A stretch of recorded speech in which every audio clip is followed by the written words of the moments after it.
नाजरीन अब रुख करते हैं हंगू की जानिब, जहां ABC न्यूज़ की डिस्ट्रिक्ट रिपोर्टर जाहिदुल्ला बंगिश की रिपोर्ट के मुताबिक मुहर्रम उल खसूस यौम आशूर के लिए सिक्योरिटी इंतजामात मुकम्मल करके सिक्योरिटी प्लान पर अमल दरामद शुरू कर दिया है। हंगू के दाखिली रास्तों पर चेकिंग के लिए इजाफी नफरी तैनात कर दी गई है। 4000 से ज्यादा सिक्योरिटी जवानों को हसास मकामात, इमाम बारगाहों और अहम पॉइंट्स पर तैनात कर दिया गया।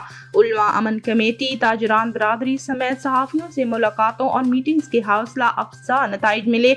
मजहबी हम आहंगी और पायदार अमन के लिए सबका किरदार सताइश का हामिल है। सहाफी बरादरी की खिदमात का भी एतराफ किया गया। इन ख्यालात का इजहार district police officer Hangu Mohammad Khalid Khan ने DPO ऑफिस में सहाफियों को सिक्योरिटी इंतजामात के मुतल्लिक ब्रीफिंग में किया। उन्होंने मजीद कहा कि इंतजामिया की यौम आशूर के लिए सिक्योरिटी के तमाम इंतजामात मुकम्मल हैं। मरकजी कंट्रोल रूम फाल है।